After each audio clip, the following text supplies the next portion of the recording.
ለሰዎቹ የተወሰነ ብር እንሰጥና ሰውየውን እናስገድለዋለን። ማየት እኮ ትችላለች እና ምን ብላ ታወራለች?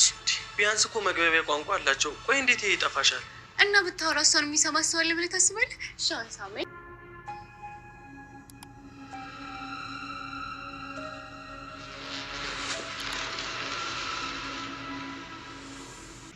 እባክህ ካሌብ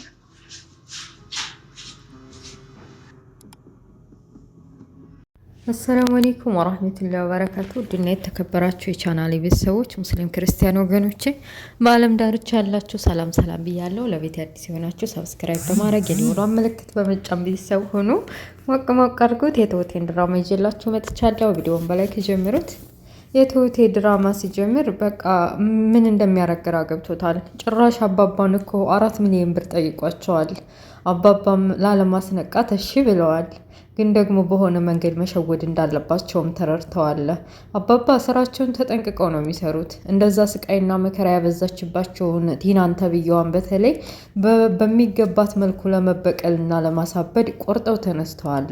እሷን ብትሆን በጎን አባዬን የልጅ አይደለሁኝ ቤቱን በቃ በስሜ እንዲኖር እፈልጋለሁ። ካሌብ እኮ ከሴት ጋር ይቸዋለሁኝ። ይህ ሁላ እንደዚህ የሚያደርገኝና ቀለል አድርጎ የሚያየኝ እኮ በስሜ የሆነ ነገር ስላላረገልኝ ነው። ወይ ቤቱን ወይ ከድርጅቱ አንዱን ነገር ቢያደርግልኝ ኖሮ በቃ እንደዛ አይጫወትብኝም ነበር እያለች እሳቸው ምንም እንደማያውቁ እያሉ እየሰሟት ነው። በቃ ልጄ እንደዛ ከሆነ ለካሌብ ነግሬው ሁሉን ነገር ትመጣ ሲላት አይ ማንም እንዲሰማ አልፈልግም አለች። ማንም እንዲነቃባት ያልፈለገችው ቲና ተብዬዋ ዝም ብሎ በውስጥ መስመር አባባን ሸውዳ ቦታውን ቤቱን በራሷ ስም እንዲታረግ ነው የፈለገችው። አባባም እሺ አሏት። እሺ ሲሏት በቃ ሁሉ ነገር በስሜ ሊሆንልኝ ነው፣ ቤቱን በእኔ ስም ሊሆን ነው፣ አበቃ ነገሯ ከተመ ብላ ጮቤ ረግጣለች። ፊት ለፊታቸውን ከራሷን መቆጣጠር አቅቷት እየደነሰች ምን እያለች ወደ ውስጥ ገብታ ለካሌብ ለማን ነው ለዲያኔ የተፈጠረውን ነገር ነግረዋለች። እሱም ቢሆን ስልችት ብለዋለች። ሌላ ፍቅረኛ የሚወዳትና የሚያፈቅራት እንዳለ ውስጡ ያውቃል። አባባም ካሌብም ሳይቀሩ ያውቃሉ። ቲናም ታውቃለች። ትሁቴም ታውቃለች። ቲና ሳትሆን ማለት ነው። ቲናማ ብታውቅ አንቃት ሊፈው ነበረ እንኳን ብር ልትሰጥ።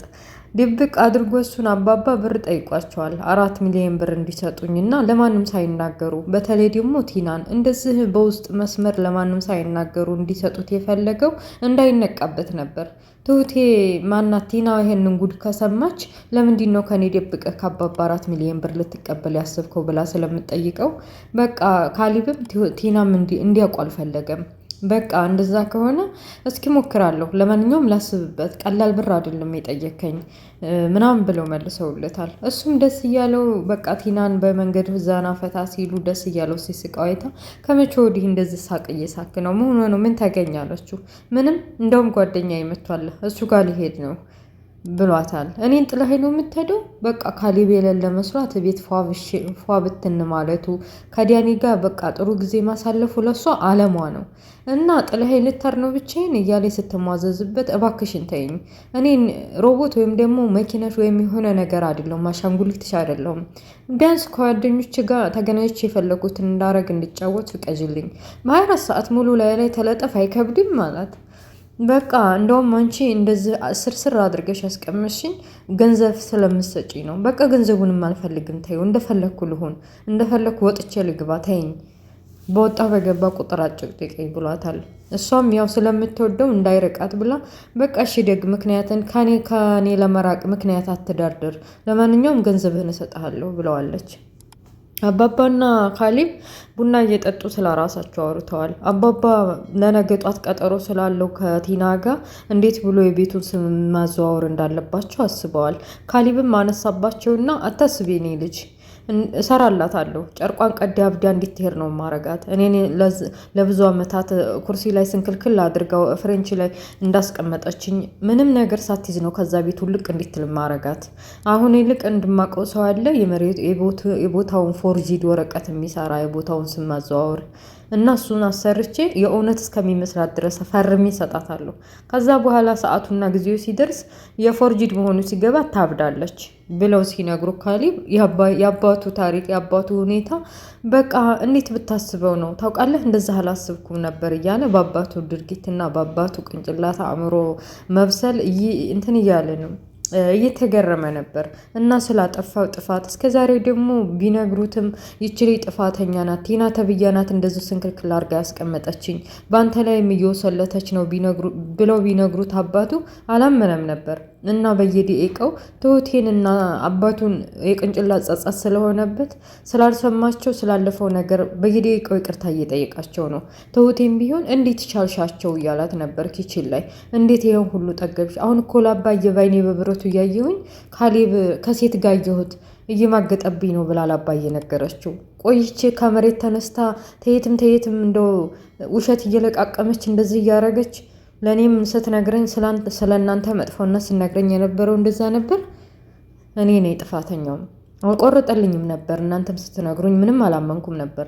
አሁን ግን ከሚገባው በላይ እያየሁ ነው።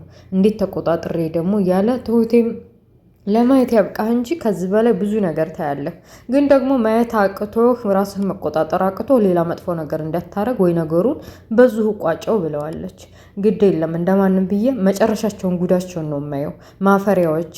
በመጨረሻ ገደም እንዳለ ገዛ አልጋው ላይ ካሌብ ቀስቅሳ ከዲያኒ ጋር እንደፈለገች ለመሆን አልጋ ላይ ተኝታለች። እቺ ሴትዮ ቀስቅሽልኝ ብላ ቲናን ጠርታታለች። ቲናም እንደማንም ብላ ደግሞ ፊቷ ተገልጦ እንዳያውቁት ካሌብን ሸፈንፍን ብሎ እንደማንም ወጣ። ካልጋው ላይ ከወጣ በኋላ ሰው በገዛ ቤቱ ባልጋው ላይ እንደዚህ ውረድ ይልባል እያለ ትሁቴ በተፈጠረው ነገር ፈገግ አለች።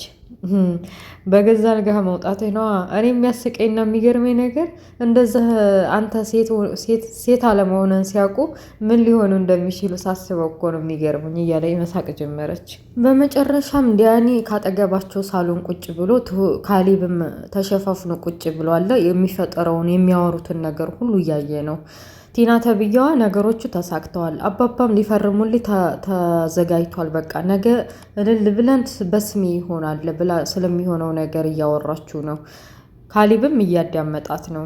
በቃ ሴትዮ ለምናረገው ነገር ጥንቃቄ ማድረግ አለብን። ቢያንስ እንኳ ባሰማም እንኳ ማውራት ባትችልም እንኳ እነሱ የሚግባቡበት ቋንቋ ሊኖር ይችላል ቢላትም ራሷን መቆጣጠር አቅቷት ቲና እዛው ካሌብ አለበት ጭራሽ ካልሳምከኝ ብላ ሙጭጭ አለች።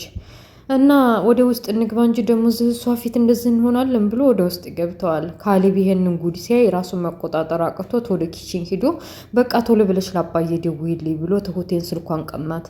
ለአባቱ ደውሎ የት እንዳስቀመጠው መሳሪያውን ሽጉጡን የት እንዳስቀመጠው ጠየቀው።